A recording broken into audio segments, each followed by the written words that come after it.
Buenos días, amados amigos y hermanos que estamos estudiando juntos en esta escuela bíblica y estamos en este momento estudiando el tema del reino, el reino de Dios, en esa misma medida que estamos estudiando la declaración de fe de la comunidad cristiana El Camino.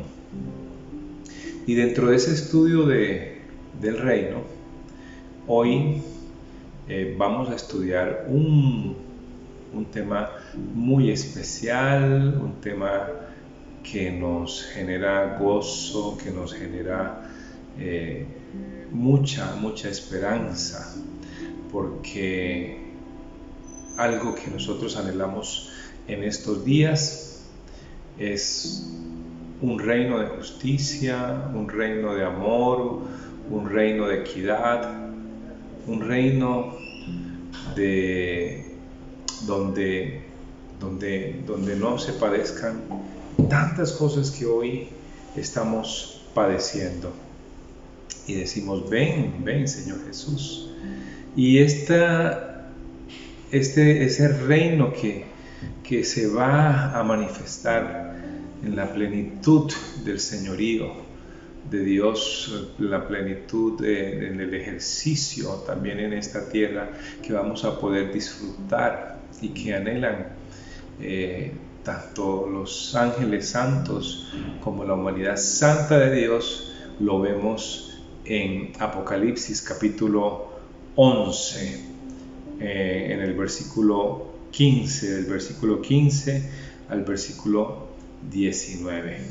Cuando yo estaba estudiando este pasaje por primera vez y después cada vez que lo leo me causa mucha alegría y lo tengo allí subrayado en letra grande, en un círculo, porque es un pasaje muy especial y se da dentro de lo que se llama la séptima trompeta. Entonces vamos a leerlo, Apocalipsis capítulo 11, versículo 15 al 19. Dice: el séptimo ángel tocó la trompeta y hubo grandes voces en el cielo que decían: los reinos del mundo han venido a ser de nuestro Señor y de su Cristo, y Él reinará por los siglos de los siglos. Y los 24 ancianos que estaban sentados delante de Dios en sus tronos se postraron sobre sus rostros y adoraron a Dios, diciendo: te damos gracias, Señor Dios Todopoderoso, el que eres y que eras y que has de venir, porque has tomado tu gran poder y has reinado. Y se airaron las naciones, y tu ira ha venido, y el tiempo de juzgar a los muertos y de dar el galardón a tus siervos los profetas, a los santos y a los que temen tu nombre, a los pequeños y a los grandes, y de destruir a los que destruyen la tierra. Y el templo de Dios fue abierto en el cielo, y el arca de su pacto se veía en el templo, y hubo relámpagos, voces, truenos, un terremoto y grande granizo. Entonces, este es un momento de la historia, aunque no podríamos decir de la historia en el cronos, en el tiempo lineal que estamos viviendo solamente, sino también en la historia de la eternidad. Un gran momento demarcó la historia de la humanidad y ha habido varios. El primero, podemos decir, el día en que el Señor Jesús vino a la tierra, nacido de una virgen. Y después ese momento en que el Señor Jesucristo muere y resucita. Podemos decir otro momento grandioso cuando el Señor asciende Y otro momento enorme, grandioso, que marca un hito, que marca un punto de inflexión, es este que está señalado aquí en Apocalipsis capítulo 11. Ese momento en que el séptimo ángel toca la trompeta y hay grandes voces en el cielo. ¿Por qué? Porque está anunciando que ya en ese momento el Señor Jesucristo viene de nuevo en su segunda venida y va a colocar el Jesucristo glorioso resucitado, va a colocar de nuevo sus pies en la tierra y se va a sentar en el trono de David y va a gobernar sobre toda la tierra. La primera vez cuando vino nacido de una virgen y vino a morir por el pecador. Vino a dar vida eterna. Vino a dar un nuevo corazón a todos los que confían en Él, conforme a lo que está declarado en el nuevo pacto. Ese pacto que fue profetizado, ese nuevo pacto que ya tuvo cumplimiento porque ya Jesucristo fue a la cruz, porque ya se rompió el velo, porque ya se abrió un lugar para entrar en el lugar santísimo. Ahora entonces el Señor viene a disfrutar, a reinar sobre lo que Él mismo edificó, construyó y aún dio su propia vida, porque como dicen las Escrituras, es justo que Él reine. Entonces aquí vemos que hay un gran alboroto de alegría donde los ángeles comienzan a anunciar, dice, ya es un hecho como cuando esperamos una gran noticia, algo que estamos anhelando, pero todavía no se ha dado. Y aquí ya en este momento se está dando y los primeros que hacen ese anuncio son los ángeles de Dios en el cielo. Y hay grandes voces en el cielo y dicen, y los reinos del mundo han venido a ser de nuestro Señor y de su Cristo, y Él reinará por los siglos de los siglos. Cuando dice que los reinos del mundo han venido a ser, he aquí, es cierto que los reinos del mundo han venido a ser de nuestro Señor y de su Cristo, y Él reinará por los siglos de los siglos.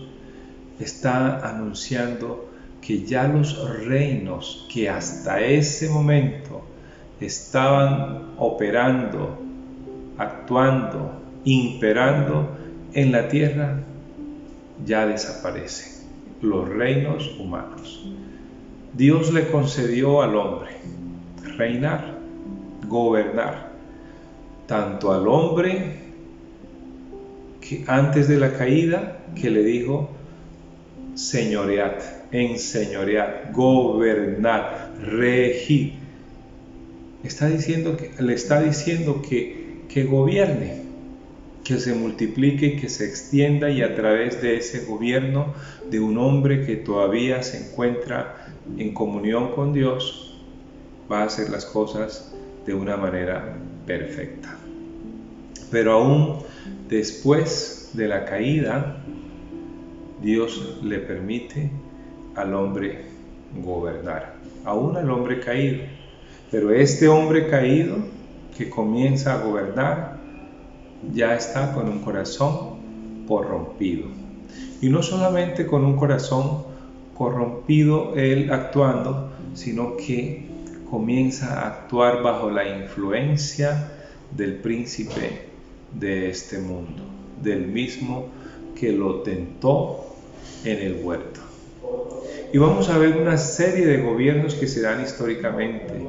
Doy gracias a mi esposa, que yo le pedí ayuda para hacer este estudio del día de hoy, para hablar de los reinos que se han dado históricamente. Ella hizo un gran estudio que no alcanzaríamos ahorita a presentarlo, pero sí quiero aprovechar varias de sus diapositivas porque hizo toda una panorámica histórica de lo que han sido todos esos reinos, y ella en su contenido nos muestra el origen de los modelos políticos, las etimologías y definiciones, las formas de gobiernos en la Biblia antes de la caída, después de la caída, la conformación del Estado de Israel con sus caudillos, con sus conquistadores, jueces, reyes, luego los imperios invasores,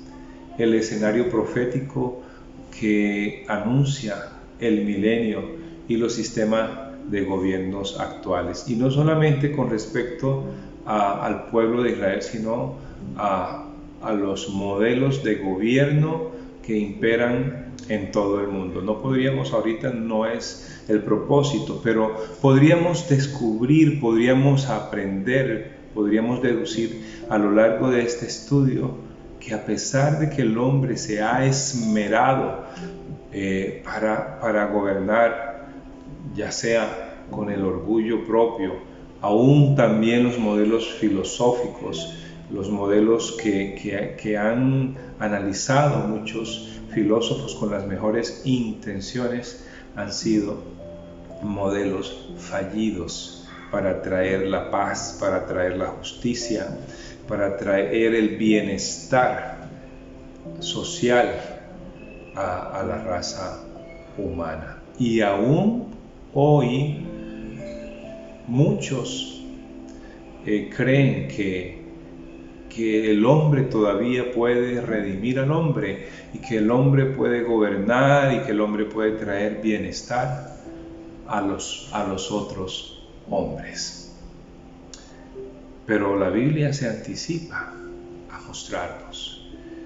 Cuando dice en 1 Corintios capítulo 10, hablando de la historia, porque el estudio de la historia es tan importante. Hemos con Maribel, con mi esposa, estudiado temas de historia. Nos gusta la historia y le hemos cogido mucho gusto, y ahorita también disfrutamos escuchar los estudios de Diana Uribe, pero ya no solamente Diana Uribe, sino de mirar la historia. Y esto nos permite también aprender la ineficacia de estos esfuerzos. Por eso dice aquí, los reinos de la tierra han caído. Y dice, estas cosas están escritas porque la Biblia también nos habla de la historia del pasado. Y podríamos decir como un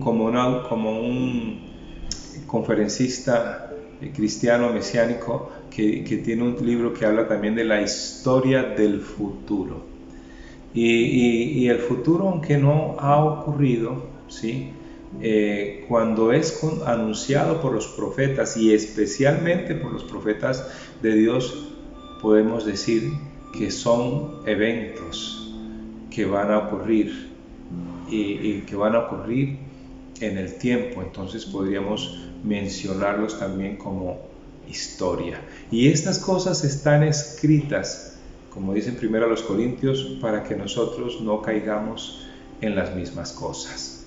Y yo podría decir, no solamente están escritas esta historia, en este caso de los reinos de la tierra, para que nosotros no caigamos en las mismas tentaciones de pecado, para que no repitamos las mismas cosas, sino también para que estemos preparados para la segunda venida del Señor Jesucristo, porque Él viene nuevamente. Y eso es lo que está anunciando aquí el reino. Hablamos de que ese reino fue inaugurado cuando el Señor Jesucristo vino por primera vez, nacido de una virgen, a esta tierra.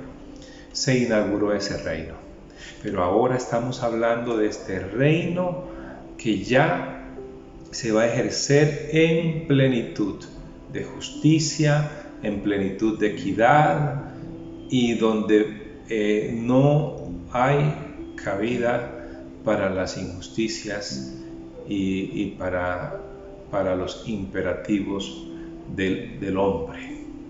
Entonces en este resumen se ven esas formas de gobierno y se habla de la necesidad del ser humano de vivir en sociedad. No es bueno que el hombre esté solo y por eso Dios proveyó al hombre pareja, proveyó esposa, ayuda idónea y se forma una familia y le dice: extiéndase, extiéndete y gobierna sobre toda la faz de la tierra para representar a Dios. Los avances en el dominio del fuego, la agricultura, la domesticación de los animales permitió pasar del nomadismo al sedentarismo. Aparece la propiedad privada y la necesidad de protegerla. Los conglomerados sociales que en Grecia fueron llamados estos conglomerados, fueron llamados polis. Y surgen esos modelos políticos. En lo teológico, el concepto en la persona de Dios, si existe o si se tiene en cuenta a Dios para gobernar o no gobernar, si tiene injerencia o no la tiene. En lo filosófico, el concepto de ser humano para estos tipos de gobiernos, si el hombre moralmente es bueno o malo. En lo económico, la defensa o no de la propiedad privada, el impacto en lo social, en lo educativo.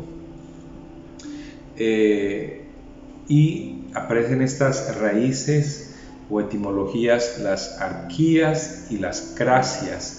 Y entonces vemos las arquías, del sufijo arge, ser primero, mandar o gobernar. Y cuando la combinamos con prefijos tenemos entonces anarquía, la ausencia del poder público, la supresión del Estado. La autarquía, el dominio de sí mismo, la pentarquía, la didarquía, la triarquía, como gobiernos simultáneos de 2, 3, 4, 5 reyes o poderes. La jerarquía, gradación de personas, valores o dignidades. La oligarquía, la forma de gobierno con el poder político en un grupo minoritario. La poliarquía, el gobierno de varias personas en el mismo rango, gobierno de muchos. La sinarquía, varios príncipes. La monarquía, la organización del Estado en la que la jefatura y representación suprema son ejercidas por una persona que a título de rey ha recibido el poder por vía hereditaria y puede transmitirlo del mismo modo.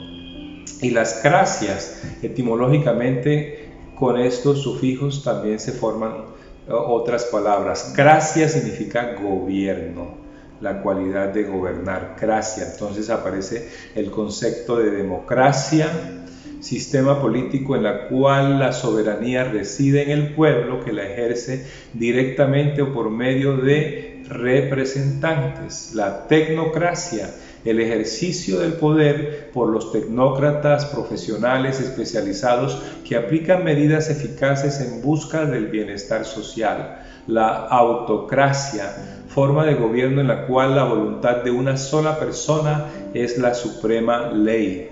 La teocracia, forma de gobierno en que la autoridad política se considera emanada de Dios y es ejercida directa o indirectamente por un poder religioso como una casta sacerdotal o un monarca.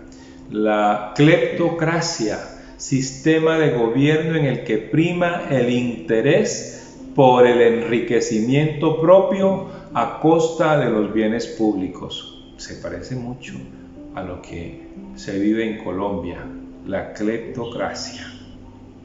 La aristocracia, el ejercicio del poder político por una clase privilegiada. La oclocracia, el gobierno de la muchedumbre o de la plebe. Estos conceptos fueron estudiados profundamente a través de filósofos como Platón y Aristóteles, que dieron las bases de lo que vendría a ser también el tipo de gobierno que se gestó a futuro y que determina el tipo de gobierno en lo que es la civilización occidental.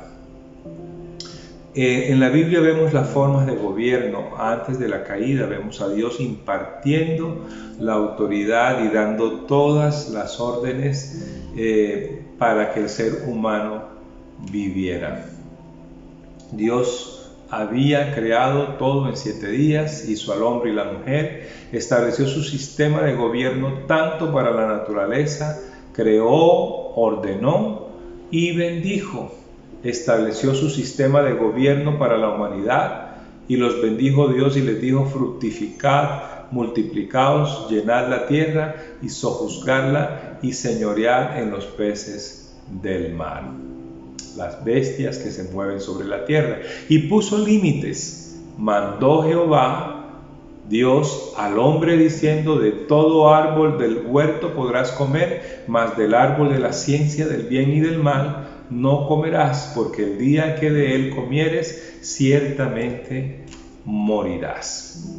Vemos un escenario después de la caída, donde ya aparece un hombre caído en la naturaleza, con problemas en la salud, en las relaciones, aparece la violencia, la avaricia, la envidia, Caín y su descendencia, vemos el asesinato de Abel, vemos la bigamia de parte de Lamec y la violencia, uniones ilícitas de los ángeles caídos con mujeres gigantes y demasiada maldad.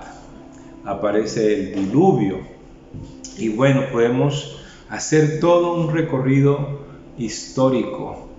Aparece luego, dando un salto largo, la conformación del Estado de Israel. Primeramente era una horda que sale de Egipto, donde no hay ley, ¿sí? De hecho dice la palabra de Dios que desde Adán hasta Moisés reinó la muerte, reinó el pecado, ¿verdad? No había ley. Y entonces aparece este legislador y ya de una horda se convierte en una nación, la nación de Israel. Y esa es la nación que entra a Canaán, la tierra prometida. Y entonces allí se pasa de un estado legislativo, se pasa a un estado militar, donde se toma posesión bajo ese líder llamado Josué, y se da la conquista de Canaán. Allí hablamos entonces de una teocracia militar. En la época de Moisés, una teocracia legislativa, y en la época de Josué, de una teocracia militar. Luego viene la época de los jueces. Sin embargo, es una época de anarquía, de las más tristes de la época de Israel, donde cada quien, dice la palabra de Dios de manera repetida en el libro de Jueces, cada quien hacía lo que bien se le parecía. Al final de eso, entonces, el pueblo, cansado y agotado, en la época del sacerdote Elí, pide rey, y dice: queremos rey como todas las naciones de la tierra. Sí, esto está pasando en Israel. Mientras esto pasa en Israel, está pasando también, se está formando tipos de gobiernos fuera de Israel, en los pueblos gentiles, en los pueblos paganos. Sí, ya ellos habían constituido monarquías, pero en medio de ese desorden, Israel entró en una decadencia y los demás pueblos tomaron ventaja de él. Luego vinieron, después de esa monarquía, los imperios invasores, imperios de Mesopotamia y de Egipto.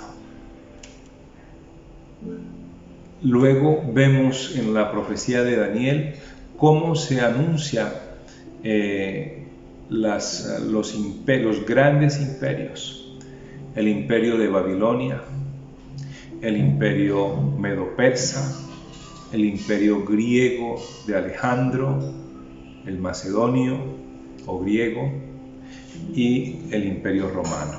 Y luego, cuando hacemos el estudio de Daniel, vemos que los imperios que siguen se desprenden de esa misma cultura greco-romana, pero a su vez esa cultura greco-romana occidental tiene toda la influencia babilónica y egipcia. Toda esta historia nos permite ver violencia, guerras, grandes ambiciones que no auguran a futuro que vaya a ser mejor. Por eso, desde el interior de todo hombre que busca a Dios, hay hambre y sed de justicia verdadera. Y por eso esta séptima trompeta es un grito de victoria, es un grito de júbilo, porque la esperanza que tenemos los que anhelamos la verdadera justicia no la esperamos de ningún hombre cualquiera, la esperamos de lo que está anunciado y se cumplirá: la venida del Señor Jesucristo.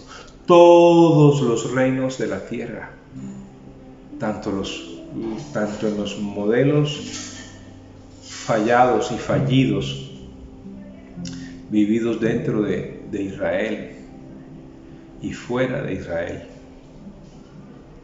son reinos fallidos, y aún hay muchas personas ingenuas que esperan paz y seguridad de parte de un gobierno humano. Pero aquí dice: el séptimo ángel tocó la trompeta y hubo grandes voces en el cielo que decían: los reinos del mundo pasan. Ya pasaron, y lo dice ya como si hubiera ocurrido, y ya vienen a ser de nuestro Señor y de su Cristo, y Él reinará por los siglos de los siglos.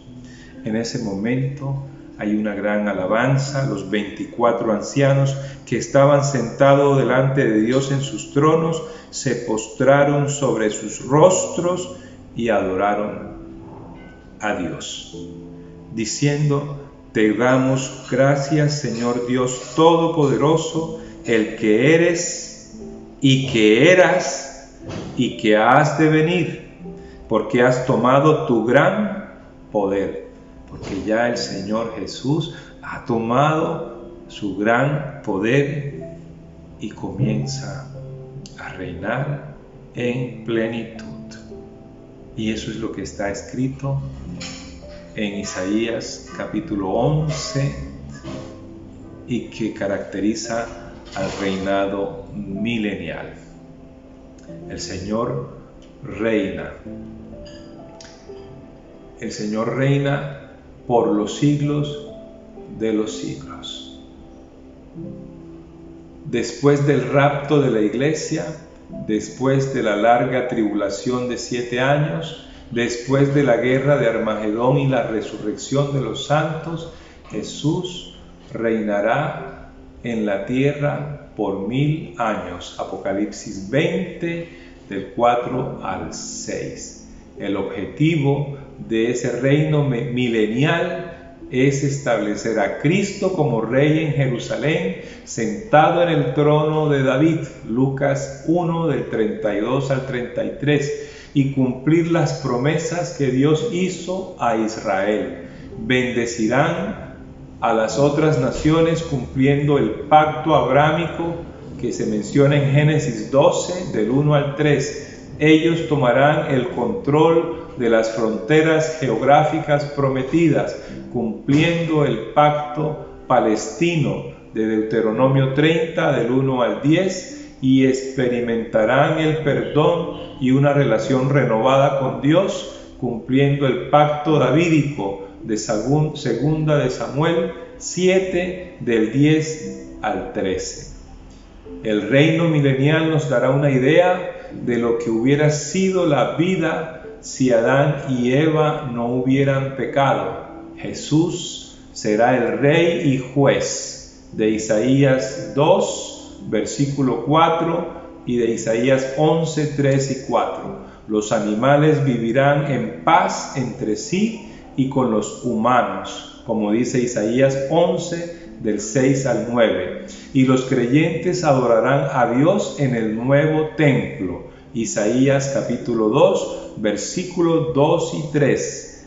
Ezequiel capítulo 40, versículo 41, 46 y versículo 24. En Ezequiel 40, del 1 al 46 y el versículo 24. Bajo el liderazgo de Jesús, los judíos serán atraídos a Israel, que finalmente tendrá las fronteras prometidas. Gobernarán sobre las naciones y todos vivirán en paz. Es un momento esperado por todos. Mientras tanto, seguimos con nuestra mirada puesta en Cristo, nuestros corazones han sido renovados y estamos llamados a sujetarnos a las autoridades actuales, siempre y cuando, como dice, hay que obedecer primeramente a Dios que a los hombres, siempre y cuando esas leyes que nos son dadas no violen, no rompan los mandatos de Dios. Esperamos al Señor Jesucristo, esperamos el cumplimiento de esta promesa que está escrita, más que esta promesa, de este anuncio, de esta profecía que allí está escrita, que el Señor Jesucristo viene para reinar, y de allí por los siglos de los siglos. Digamos como los ángeles aquí: te damos gracias, Señor Todopoderoso, el que eres y que eras y que has de venir, porque has tomado tu gran poder y has reinado y reinarás. Las naciones que no se hayan arrepentido, dice, se airarán, tendrán rabia. Sí, porque el Señor Jesucristo comienza a juzgar a los muertos y Él dará galardón a los siervos, los profetas, a los santos y a los que temen su nombre. A los pequeños y a los grandes el Señor dará su galardón y reinaremos con Él. Oremos. Señor, te damos gracias porque estas cosas se cumplirán, porque todos no faltará ni una tilde ni una letra a todo lo que tú has dicho y se cumplirá. Y hoy te decimos: ven, Señor Jesús. Ven, Señor Jesús. Que Dios les bendiga.